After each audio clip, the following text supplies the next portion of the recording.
Hi, my name is Dan Joyce. I'm a urologic oncologist at Vanderbilt University, and I have the pleasure of being joined by Dr. Reuben Ben-David, who's an SUO fellow at Mount Sinai in New York. First of all, thanks for being here and talking with me. Really appreciate it, and congratulations on this work.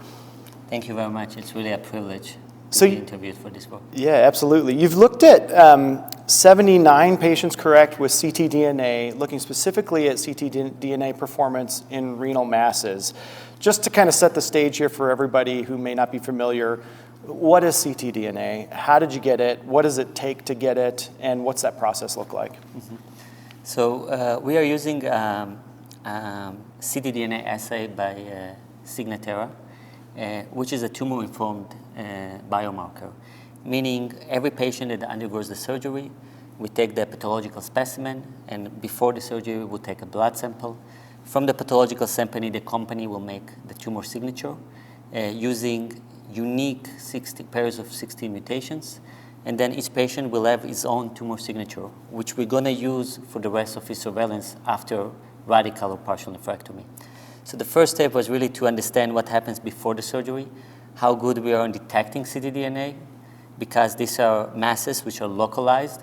We did not have masses which were T1A, so we had T1B and above, but some of them did end up to be T1A, as this is a clinical staging, and the pathological staging is more accurate.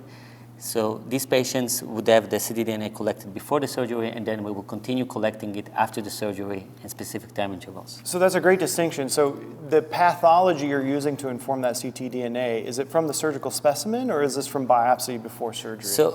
So we did from the surgical specimen. So all the patients underwent partial or radical nephrectomy and informed it from that. It is possible to do it from the biopsy, but in our cohort, because it was an exploratory study, we use it from the surgical specimens. Got it. So let's start with the first study that looked at progression. So my understanding is that your goal here was to look at preoperative ctDNA and try to find some signal there that might be prognostic for recurrence. Am I right? Is that correct in your objective? Yeah, it's true. So we wanted to look at the pre-nephrectomy ctDNA status, mainly understanding what kind of pathological and clinical features are associated with detectable pre-nephrectomy ctDNA. And then we looked at, after the nephrectomy or the partial nephrectomy, we would take the ctDNA and see which patients remained detectable and those that became undetectable, so-called clear ctDNA. And really, first of all, we found that in 61% of the patients, we found detectable ctDNA signature. But after the surgery, 83% clear ctDNA from the blood. Those that remain detectable, so-called the persistently detectable, are part of one of them that will last follow-up, which can happen in a retrospective analysis. Sure, yeah. All the other ones developed a metastatic recurrence within a given time. Impressive. All the patients that were undetectable, in our 10 months median follow-up time, all of them did not develop a metastatic recurrence. Again, we should remember that these patients it's a mixed bag of patients who had a thrombectomy and patients who had like a T1B disease localized that were probably cured from the surgery. So the real take home here is that it's those patients that clear the ctDNA that you can feel good about and maybe have a much less risk of progressing. In fact, none of them progressed, am I That's correct? True. Versus those that had still detectable DNA after the surgery, those were the patients that all of them did progress. That's true.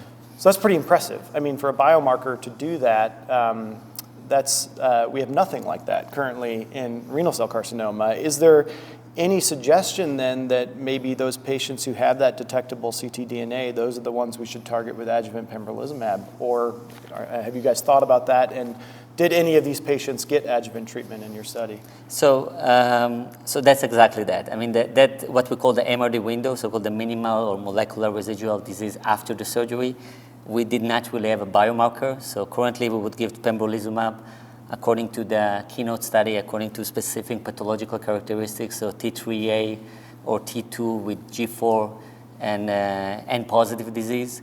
And we could see that really most of these patients are probably cured by the surgery alone, and most of them are overtreated.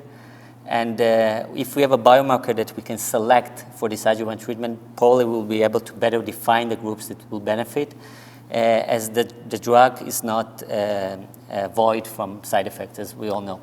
And really taking this into the next phase will be into clinical trials like we did in bladder cancer, that we kind of inform our decisions in clinical trial by the ctDNA status. Yeah, it's really interesting. I mean, the majority of patients in your study would be eligible for adjuvant treatment, and yet we're seeing five patients that actually recurred. So that's a huge impact on who's going to get that treatment and who's getting over treatment.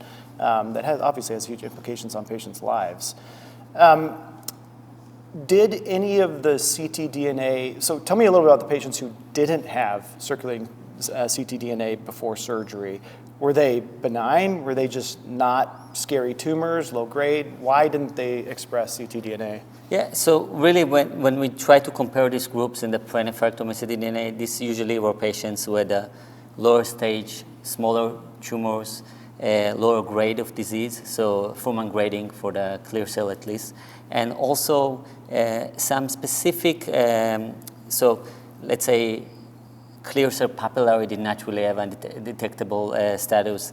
Patients with oncocytoma, two of our patients with oncocytoma did have ctDNA status, which is interesting. We still don't know how these patients will behave. We know that there are some specific subtypes of oncocytoma which might be mistaken for like more malignant type. Sure. Yeah. So we really need to follow up to see how they will behave, but this might also be a false positive. So it really depends on the pathology of the tumor, the size, also the nephrometry score. Like the higher the nephrometry score, the more likely it is associated. And the other thing, which I really want to mention, is that all the patients that had any kind of venous involvement had positive ctDNA. So if this tumor is extending into the venous system, it is likely to have circulating tumor DNA. And also, some of these patients were the ones that did not clear ctDNA after surgery. Sure. So this is really probably the group that we mostly want to target with adjuvant therapy. Yeah. So some people might argue that, well, we know once we have the tumor out, we've got a lot of pathological information, right? Like we know the size, we know the grade, we know the subtype, we know whether it was invading the vein or not. How does ctDNA add to that staging criteria, which we know is prognostic of how these patients do? So this is this is the same thing that we saw in the keynote trial with pembrolizumab.